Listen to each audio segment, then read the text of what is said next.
Welcome everybody to this ongoing series of webinars that are based on the concept of age-friendly healthcare systems. As the entry slide indicates, today we're going to be looking at frailty. We want to understand why it's called a clinical syndrome. It's not quite a disease. According to Medicare, it's a syndrome. We want to look at what the clinical manifestations are, so that when you see somebody, you can come up with a determination as to whether they're pre-fit frail, intermediate frail, or frankly frail. Once somebody reaches a frailty state, they start to enter that window of the difference between active life expectancy and absolute life expectancy, which is about a 2 to 3 year window to consider. Also in this presentation, we want to look at the frailty adverse events and measures that we can take to try to prevent frailty. There is a movement afoot to reverse the aging process. The anti-aging movement has really gotten a very bad rap for some charlatan activities, but there is some scientific basis about the interventions that we can do to slow down the aging process. We want to look at the evidence as to what actually leads to frailty, and then we're going to talk about the assessments. When you assess something, you need to have a management plan. We'll get into more of a global view of prevention of frailty syndrome, and then talk about the differences between frailty and failure to thrive. Finally, the concept of implementing palliative care for a frail older adult. As we outline today's topics, note these fresh additions from 2023 to 2025 literature. Inflammation isn't just a side note, it's core to frailty's evidence base. Assessment now leverages digital tools for precision. And management? It's all about multimodal hits, exercise plus nutrition flips pre-frailty in most cases. Prevention ties in tech for sustained impact. This roadmap ensures we're covering cutting-edge ground, not just the classics. Shifting to management, the latest meta-analyses scream multimodal. Pair resistance training with 1.2 grams of protein per key body weight, and you see 20 to 30% frailty score gains. Add tech-like apps for virtual social check-ins. They cut isolation by a quarter, staving off decline. It's not one size fits all. Tailor it to the patient's stage. Prevention is our superpower, and recent insights sharpen the blade. Target inflammation with omega-3s or curcumin to dial down IL-6 and slow the frailty train. For cognitive frailty, early moche screens can halt dementia's march. Tie this back to basics, nutrition, and activity, but amp it with these evidence-backed tweaks. Remember, we're aiming for that reversible window. Start now, and we extend active years meaningfully. As part of an active learning exercise, write your definition of frailty. Find the 5 signs or symptoms in your definition, if at all possible. Fatigue happens to be one of the long COVID syndromes or symptoms. There's weight loss, ambulation issues, breathlessness or shortness of breath, low endurance, exercise intolerance, weakness, recurrent hospitalizations, ADL assistance, loss of activity or interest in everyday activity, mood changes, cognition, psychomotor slowing or memory loss, physical performance measures like slow walking, breathing ability with skin integrity, general decline, and physical functionality. There continues to be controversy about whether frailty should or should not include cognitive impairment. All the big guns that study frailty across the country will always have these types of discussions, but we'll march forward. Frailty can be considered an age-related syndrome, and from a more global perspective, it's a decrease in resiliency or physiologic reserves. These individuals become more vulnerable to different kinds of stressors. We certainly have seen this with COVID. 75% of all the COVID-related deaths are in people over the age of 65 or the age of 75. There are multiple symptoms, such as weakness and fatigue. Building on our definition of frailty as a decrease in physiologic reserves, let's introduce cognitive frailty, a subtype gaining traction in recent research. It's the overlap of physical frailty with subtle cognitive changes, like mild memory lapses without full dementia. Why does this matter? Studies show it triples dementia risk if unaddressed, but early screening can reverse it. This aligns with our vulnerability to stressors. Cognition adds another layer. Think about your patients, that subtle forgetfulness alongside fatigue. It could be CF. Because of all of these, it lends itself to a lot of adverse events, including falls, traumatic brain injury, hospitalization, nursing home placement, and so forth. Some of the core concepts are that the frail individuals are at risk for different kinds of stressors. During heat waves or cold exposure, stressors such as infection, and we mentioned COVID trauma, whether it be falls or hospitalization, which in and of itself is a risk for iatrogenic disease. As a result of all these stressors, you see individuals having prolonged recoveries, further functional impairment, and that leads to additional dependency, isolation, and eventually to the individual's demise. If you look at the post-operative delirium and frail older adults, you can see there's about a 5-fold increase in this orange block. Here, the column graph shows that delirium in the frail older adult is significantly greater than people who are non-frail, whether they be healthy or with chronic conditions. You can have multiple chronic conditions and not be frail. This graph illustrates that, with aging, we get loss of homeostasis. Homeostasis is the ability to fight back infections to deal with heat and cold stress. On the bottom line would be age, and with age you can see the orange curve showing a decline in the ability to handle stress. This decline is different for every individual. They may hit the dotted line where they go from potentially reversible problems with physical and cognitive functionality to permanent disability. In the first phase, prior to any of this occurring, we want to try to prevent it. Things like nutrition, blood pressure control, and physical activity are the key elements towards preventing frailty. We don't always know the trajectory of each individual, but some of them may be more susceptible for a variety of reasons to a change in function. We know theoretically that we have 100% functionality. Everybody's able to do all their ADLs and IADLs, and then they get hospitalized. Whatever that stressor is, let's say it's a hospitalization for post-fall or maybe heat stroke, you can see there's 3 basic categories.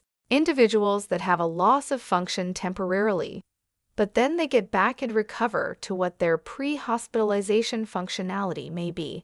There's another individual who maybe takes a little bit longer to get their functionality back, but you know it happens. There's another group, which turns out to be quite a larger group, that has loss of function. They end up not regaining any function whatsoever. There's a Japanese study that suggests you've got a 3-month window post-hospitalization to affect recovery. This certainly gives us some guidelines that we have a rather short window. 3 months is pretty close to what Medicare provides for that 100-day benefit of rehab. So there seems to be some common government sense on understanding what the window is for post-hospitalization recovery. This is the Dalhousie Medical School's pictorial representation of the progression of going from very fit on the left to severely frail on the right. It gives you the sense based on mobility changes as to how people progress in different stages of frailty. This is not uniform. There are people who go through life and may become 100 years old, and they'll only get to this vulnerable stage. This is not an absolute progression for everybody, but it does give you an indication of where they stand on the scale. The question is, if somebody is moderately or mildly frail, can you reverse that to make them vulnerable or even fit? What would it take to do that? At what point in this continuum are things irreversible? It's very much like Kwashiorkor syndrome, where these poor children in Africa that just become malnourished and their stomachs bloat. There's no nutrition whatsoever that's going to reverse that process before they die. There's a similar concept here with frailty, that there may be a point of no return. That has not been crisply defined yet. There is evidence that we can reverse frailty if we catch it early. That's why we ask those questions. If you would recognize frailty or pre-frailty, if you saw it in the clinical setting. We consider, for the most part, at this point in time that the severe stage is irreversible. It's pre-morbid, and it has a 1-year high mortality rate. That's why we often prescribe palliative care in those instances. Whereas in the earlier phase, it's more likely to be responsive to treatments, either through nutrition, physical activity, social support, and maybe cognitive psychosocial interventions. For our polling question today, we'd like to know what you think. Based on the frailty continuum and core concepts discussed, which stage of frailty is most likely responsive to interventions like nutrition and physical activity with potential for reversal? A. Severe stage. B. Intermediate frail. C. Pre-frail vulnerable stage. Or D. Irreversible pre-death phase. The correct answer is C. Pre-frail vulnerable stage. Primary frailty can occur through just irregular garden variety aging processes. They always talk about as we get older, the things that are hard get soft and things that are soft get hard. As our muscles get more stiffened and the bones become softer, they're more brittle and able to break. That might be the concept that we can conceive of primary frailty. And then the secondary frailty is what occurs with multiple chronic conditions. The more chronic conditions you have, such as diabetes, heart failure, hypertension, cardiovascular disease, all those accumulate together to accelerate frailty. If you had a few issues like alcohol excess, it may drive that frailty quotient a little more vigorously or accelerate it. Same thing with smoking and other lifestyle issues. They call sedentariness the new smoking public health problem. The question is, how do we identify physiologically vulnerable frail older adults before they become clinically manifest? That's our challenge, and that's why we're asking these questions. How would you recognize somebody that's going down the pathway of frailty? The number of chronic conditions predicts the susceptibility to frailty and that multiple systems get dysregulated. If somebody has inflammatory osteoarthritis, hypertension, and diabetes, those are already 3 signs that might be accelerants towards frailty. The more chronic and multiple chronic conditions you have, the more important it is to address the risk for frailty. If you have 5 or more chronic conditions, 1 out of 4 of those individuals also have cognitive impairment. We can start to get the sense of these multi-systems being adversely affected by several chronic conditions. In any event, the clinical manifestations, things that we want to look at for identifying even pre-frailty, are changes in strength. In post-hospitalizations, most of the older adults can't lift 5 pounds. Loss of strength is important for balance. That's why we do the Sharp and Romberg test, where we have one foot in front of the other. If they can't maintain that balance, that's also going to be a potential indicator for future frailty psychomotor slowing. They're not processing things. They're moving fast enough that could be slowness. So slow walking, just slowness, and information processing is also an indicator. There's also poor nutrition, low endurance, low physical activity, no mobility plan, or sedentariness, and maybe the issue about cognitive problems. When spotting clinical manifestations, don't stop at physical signs like weakness or slow gait. Recent data emphasizes cognitive red flags, say a MoCA score dipping below 26, hinting at cognitive frailty. And behind the scenes, chronic inflammation, measured by C-reactive proteins, or interleukin-6 levels over 3 milligrams per liter, is fueling this fire. It's like an invisible accelerant for decline. In clinic, a quick blood draw or cognitive screen can flag this early, turning maybe frail into actionable plan. There are groups of researchers that have tried to conceptualize this cycle of a dog chasing its tail. You get all these different components occurring where you get the chronic undernutrition that leads to what they call sarcopenia or muscle loss. You then lose insulin sensitivity, so you become pre-diabetic. You start losing bone mass. Some people call it osteosarcopenia, where you lose both bone and lean body mass. You get a decrease in your oxygenation capacity, you lose strength. It leads to impaired balances and falls. And then as you go to the left with the decreased walking speed, you become at higher risk for cognitive impairment, additional falls, hospitalization, and eventually death. 2024 research spotlights inflammation as the sneaky conductor here. Picture interleukin-6 levels spiking quietly, speeding up muscle loss and tipping you toward falls or hospital stays. It's not just undernutrition or inactivity. It's a low-simmering fire across systems. The good news: anti-inflammatory tweaks, like diet changes, can break the loop. How many of your patients show this inflammatory undercurrent in labs? There's a concept called intensive care unit frailty. It's very similar to the age-related frailty, where you get chronic undernutrition leading to muscle mass loss. It then leads to a decrease in metabolic rate. You get a lower energy expenditure, and so the cycle keeps going.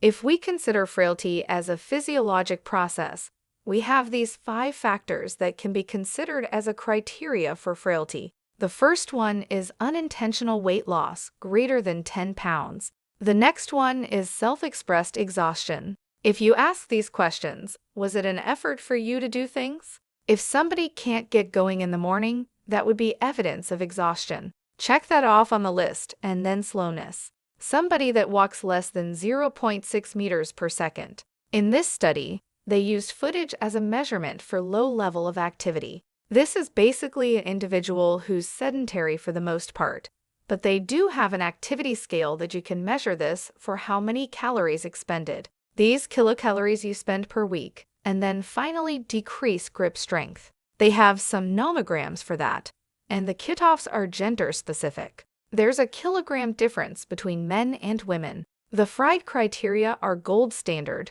but tech is supercharging them. Over the last year, machine learning models hit over 85% accuracy in predicting cognitive frailty, while a quick 20-second video gait analysis from your phone flags risks remotely. For oncology patients, nomograms personalize this even further.